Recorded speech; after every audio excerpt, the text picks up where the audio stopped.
Harry, we're going to look today at Paul's letter to the Romans, and I think it might be helpful if you started by helping us think a little bit about the importance of Paul as an apostle and as a leader of the early Christian church. What do we know about him, and why do we care about him? Well, Paul seems to have been one of the most influential and interesting of the followers of Jesus of this first generation. We know a good deal about him from the book of Acts and also from Paul's own letters. The major source, of course, is Paul's own letters. He tells us something about his career as an apostle in the epistle to the Galatians, how he became a convert to Christianity. He doesn't use that language. He uses the language more of prophetic mission, and I think that's probably important to keep in mind. In any case, he had an encounter with the resurrected Christ. That's dramatized in the book of Acts on the famous Damascus Road experience. And after that encounter, he became convinced that he was a messenger of the good news, the gospel. And as he understood the gospel, God was doing something radically new in human history.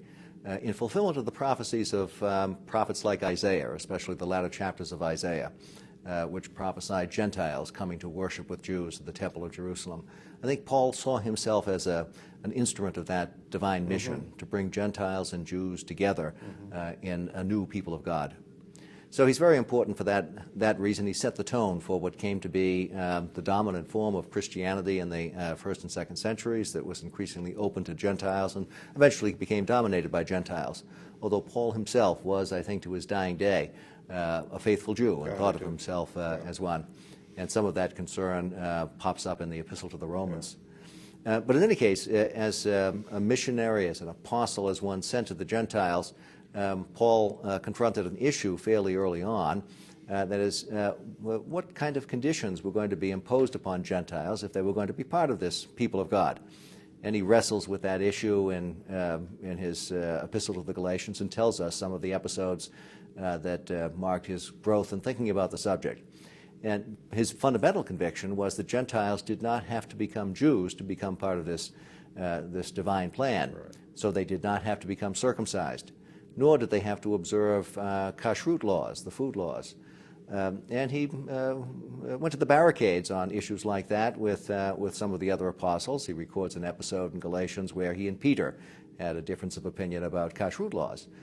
But he and Peter and James, the brother of the Lord, who was the leader of the Jerusalem community, all did agree on the fundamental principle that Gentiles could come into this community as Gentiles. Right. And then Paul carries that forward against some opposition. Now, one of the things that emerges then as a result of that fundamental conviction is Paul has to wrestle with the significance of Torah, of the law, the Jewish law. Is it the Word of God? Is it the will of God that's embedded in Torah? If it is, then how could it be abrogated? Yeah. And that's something that Paul has to wrestle with in Romans, because he doesn't believe that the requirements imposed upon Jews are to be imposed upon Gentiles. Therefore, at least to that extent, the Torah is no longer the definitive statement about how one relates to God. Yeah. So that's one of the issues he's going to be wrestling with here. Terrific. And the letter to the Romans, as I read it, is an interesting letter because it's the only one he writes to a church he didn't found, and in fact has never visited. So part of the purpose of the letter is to introduce himself and his gospel to a congregation he very much wants to visit, but they've not heard him in person for the most part. And it becomes, I think, an attempt to present to them both his own authority and his sense of what the heart of the gospel is, so that when he arrives, they'll be ready to hear it.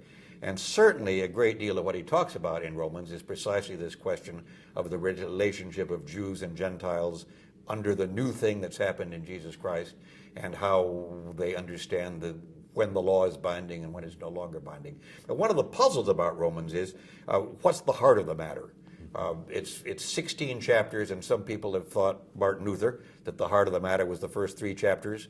More recent scholars have thought that 9 to 11 is the heart of the matter. It all moves into kind of the ethical cash value with chapter 12. Do you have any sense of how the epistle is structured? You know, you've hit on some of the main points. There seem to be large chunks of the epistle that are marked at their conclusions by celebratory paragraphs, bits of what I call the purple prose of Paul, where he emphasizes some fundamental points in poetic language. And these passages occur at the end of chapter 8, at the end of chapter 12, right, and again at the end of chapter 15. So those chunks seem to mark certain stages in the development of Paul's argument. One of the ways in which I like to think about Romans is that it in some ways is a riff on the triad of faith, hope, and love. And in one of those first chunks, you have faith and hope that are balanced. And we'll see a little bit more about that when we look at chapters 5 and 7 and 8. Right. And then in chapters 9 through 11, Paul is very, very hopeful in the face of disappointing results when it comes to bringing Jews and Gentiles together. Yeah. And then in the latter chapters, where he deals with some particular issues, he's focused on love, and in some ways the whole of that section is structured around the theme of love. But there is the issue that you mentioned of whether Romans is addressing a particular situation or whether it's in some ways a kind of summary reflection on Paul's gospel. And scholars go back and forth about that. The situation in the Roman church is one thing that people suspect might be motivating Paul here. And we think that we know a little bit about that because Christians were apparently expelled with Jews from Rome in the 40s at some point because of tumult connected with Christ, the proclamation of Christ. And there may be some hard feelings or some residual issues connected with that expulsion that Paul is somehow dealing with. Or there may be some issues that are dividing the community that Paul addresses in those latter chapters. So it goes back and forth. But for my way of thinking, Paul is really in some ways motivated by the need to have a kind of comprehensive statement about what his gospel is all about. And I think there are two audiences that he has in mind. One is that community in Rome that he wants to win as supporters for his new mission to Spain. He talks about that at the end of the epistle. So he has to win their confidence and win their support.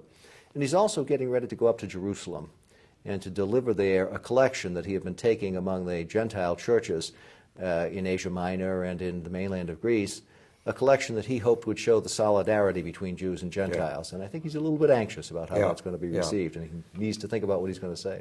And anxious about whether the Romans will support him in that as well. Yes, I've gone back and forth in my study of Romans on how particular he is in his various injunctions to them. Does he know about particular problems between those who are strong in faith and weak in faith, or is he kind of carrying over his material from the Corinthian churches and presenting that? My suspicion is there's some kind of tension between Jewish Christians and Gentile Christians in the Roman churches. How much he knows about that, I'm not sure. How specific he is, I'm not sure.